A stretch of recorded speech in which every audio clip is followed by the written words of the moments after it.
काय पैलवान कसा आहेत लाडू? लईच भारी बघ. आईच्या हाताला चवच लई भारी आहे. होय, मला तर पार ढगात असल्यागतच वाटायला लागले. मग 4 लाडू आणल्यावर काय ढगात नाही तर काय वाटणार आहे? ते ना बघ कुंबळे, तुला आबांची गंमत आठवते काय ग? अगं तू पहिल्यांदा लाडू बनवलं होतंस तेव्हा आबांनी ते लाडू खाऊन त्यांचं तोंड कसं झालं होतं. त्या लाडूत साखर टाकायची सोडून हिनं मीठच घातलेलं. आणि आबा हिला वाईट वाटू नये म्हणून उगाच गोड लागतात असं म्हणाली. तेव्हा पार हिनं 7-8 लाडू त्यासनी खाऊ घातलेलं.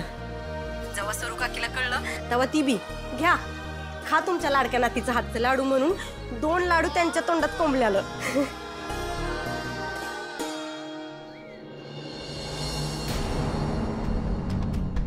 बंड्या, अरे तुझ्या फोनची लाईट सुरू आहे.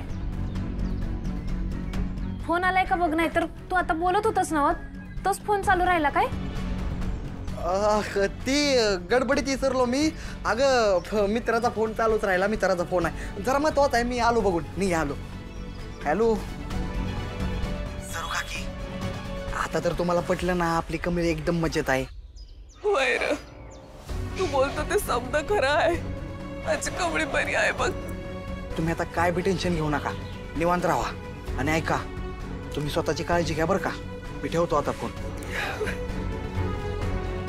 तुला बोललो होतो की नाही आपल्या कमळीला काही बी होणार नाही म्हणून.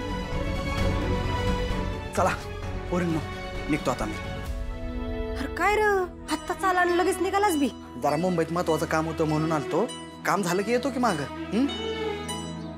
हो एक विसरलो, थांबा.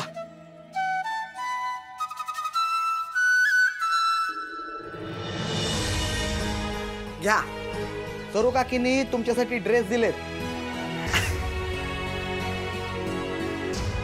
अगं पंजाबी ड्रेस? हा मग. अगं तुम्ही आता मुंबईत राहताय ना, मग तुम्हाला कॉलेजला जायला ड्रेस दिले सरू काकीनं.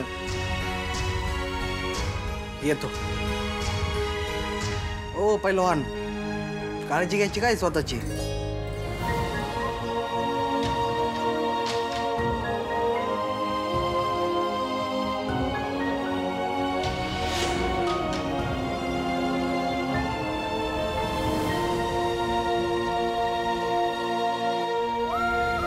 काशी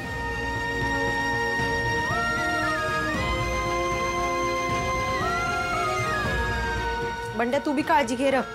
नीट जा.